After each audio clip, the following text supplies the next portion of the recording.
Now we're going to give you the blueprint on how the Bears can beat the Browns here.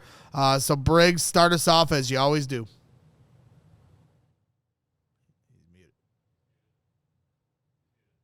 You're muted, fellas. Briggs. No, I'm unmuted. I'm unmuted. I'm unmuted. Well, number one, fellas, I think we got to keep Shedeur in the pocket. I think, stopping him is stopping the idea of what he brings to the table. And that is he's bringing a breath of fresh air for a team that has been eliminated from the playoffs. The one area that we lack the most defensively is our pass rush. So if he's able to have some time in there to pick our defense apart or have an opportunity to pick our defense apart, that's going to continue. That's going to give them momentum. We want to take that momentum away as best as we possibly can. No question. I mean, I've brought it up a few times from some different quarterbacks. I had my concerns about Jalen Hurts getting out of the pocket. That ended up not happening. Maybe they should be doing a little bit more of that after he threw 4 interceptions the other day. I know, it's a lot.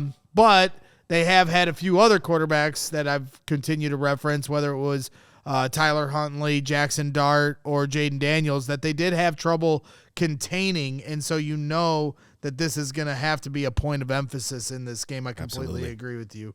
All right, well then what do you got here for your second key, sir? Second key is, listen, have a plan for Myles Garrett.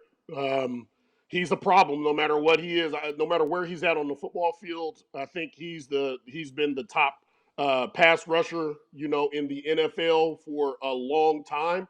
And if we're going to have success, obviously we're going to run the ball. That's what we do well. But if we're going to have success passing the ball, we're going to have to keep him away from number 18. Yeah, no question about it. I mean, you say have a plan for Myles Garrett, but is there such a thing? I mean, truly. Yeah, chip him. You got to have to chip him, double him, ream him, kick him out, do as many things as possible, make the game uncomfortable for him. Get as many double teams as you can on him against the run. 2 guys versus 1, that always spells a higher percentage of success. Get him moving backwards instead of him always moving forward. Interesting. It's scary. I will also point out that your keys were backwards. You submitted them to me, and you did them. You did 2 first, and then 1 second. They are good keys. They were very good keys. They were just backwards. You have any thoughts on that? Does it matter? It doesn't matter. No,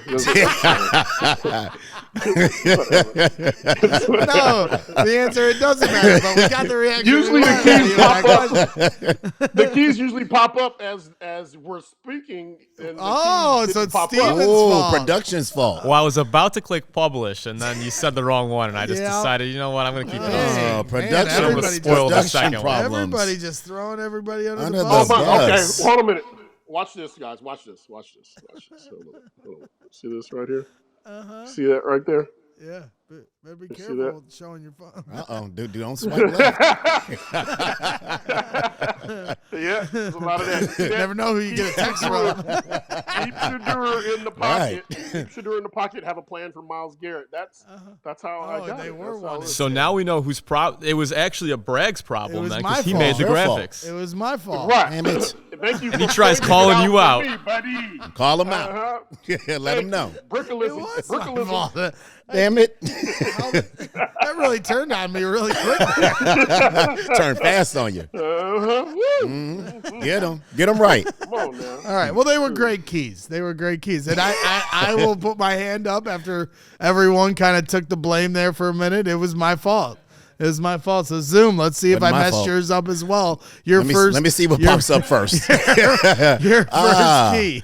Keep Shedeur in the pocket. Oh boy. Yes, it's going to be important to contain Shedeur. The last thing I want to see is him doing his little celebration. But he's going to come in here, and because he's feeling himself right now. He threw for over 360 yards, 3 touchdowns, and he ran for a touchdown. So even though they lost, he was still very productive in that offense. It seems like the offense is a little different when he's involved. So we're going to have to pressure him. He's still a rookie. He still has things to learn. We're going to have to get after him. And I know that our defensive line hasn't been successful, but for this game, it's about dominating an opponent that is lesser than you. And that's what I want to see. I want to see this team the Bears dominate the Browns, especially in the trenches. Isn't that crazy, man? 364 passing yards, 29 rushing. I mean, he normally had 400 total yards of offense on his own. That's a lot.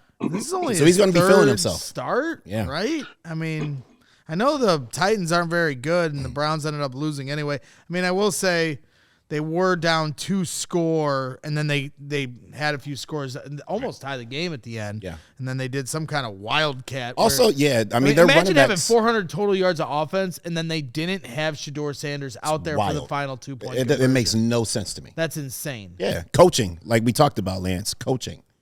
That's really bad coaching right there. Yeah. And you got to watch out. Stefanski's still there. Stefanski's still there. They're gonna have to figure it out. Do you think if they got rid of Stefanski that they'd be giving a call to Deion Sr.? I'm being serious. I mean, Deion's not going. Deion's not going there. Okay. But also to extend with that, their running backs too are really good out of the backfield. So watch out for a lot of passes to the running backs.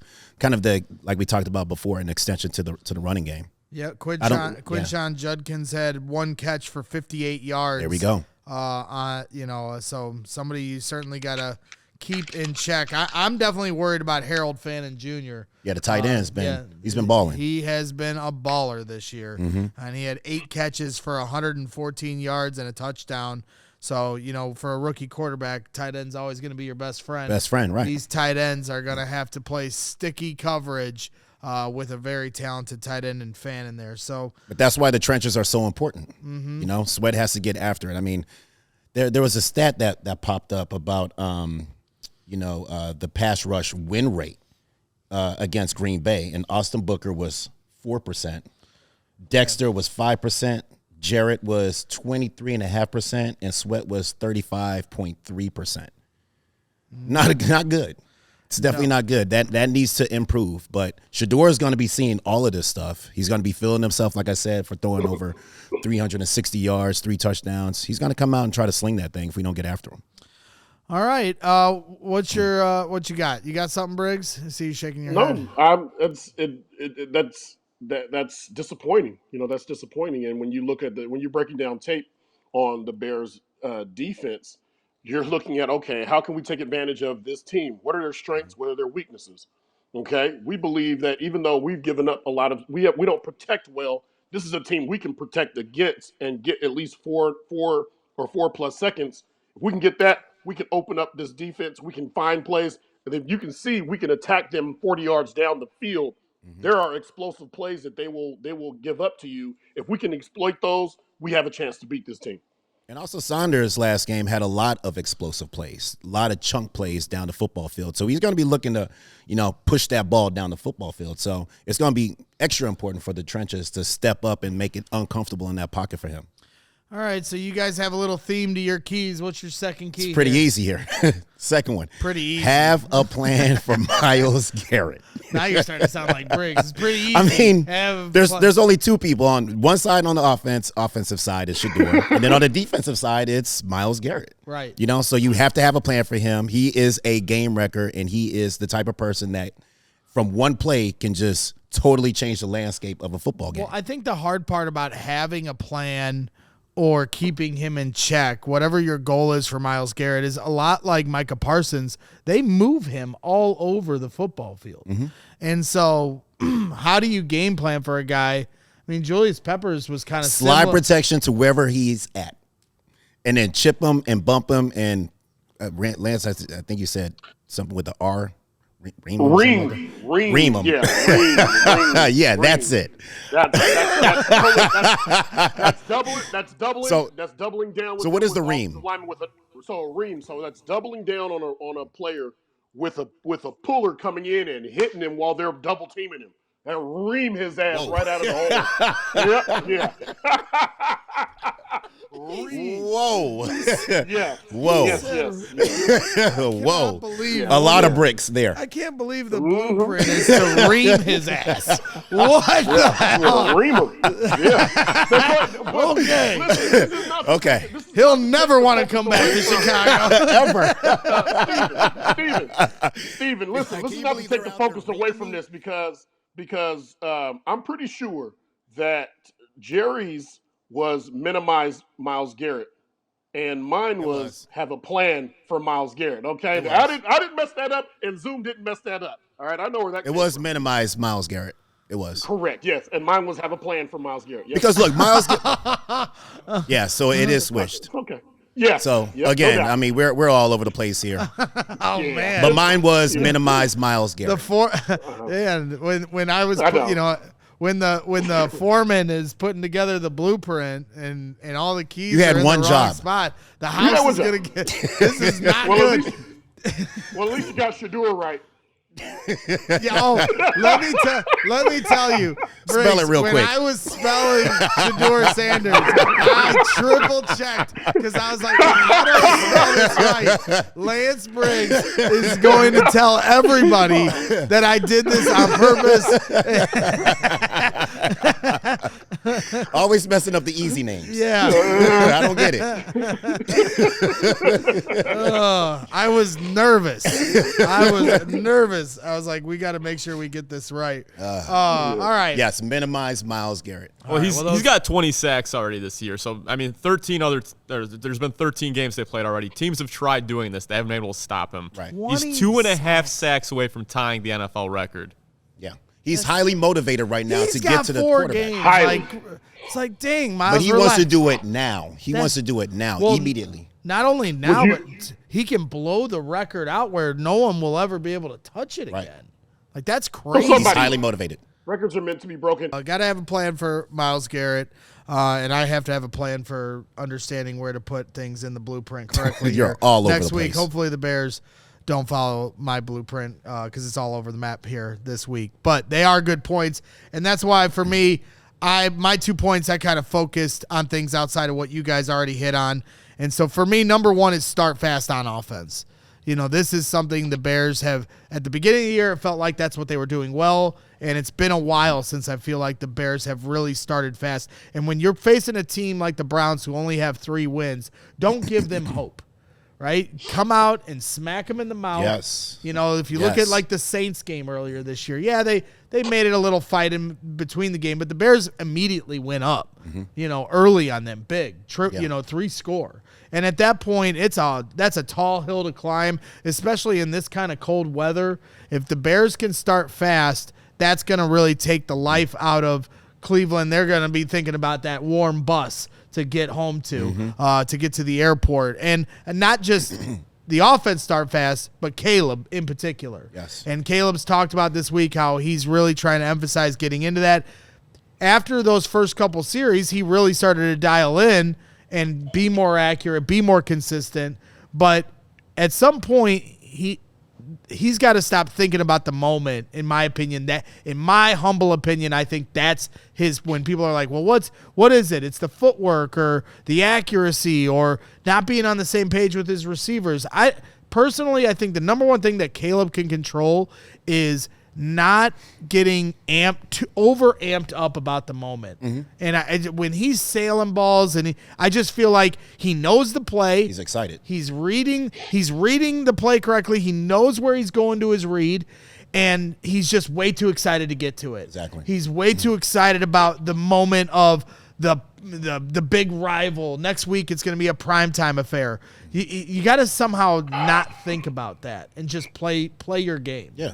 That's the personal ice water in his veins. That's right. You got to have ice in your veins. Read your keys, pull the trigger. Read your keys and pull the trigger. You know what your keys are pre-snap, all right? As soon as the ball is snapped, read your keys, throw the ball. Throw it. It's such a weird thing with Caleb because in the fourth quarter, that's what he does. Yeah. He's ice in his veins. He's the ice man in the fourth quarter, and somebody's got to tell this guy, hey, Iceman, it's fourth quarter is the first quarter. So my second key is don't fight your identity. You are a running team. Run the ball. Run that damn ball. And this is an opportunity here when you look at some of the rankings.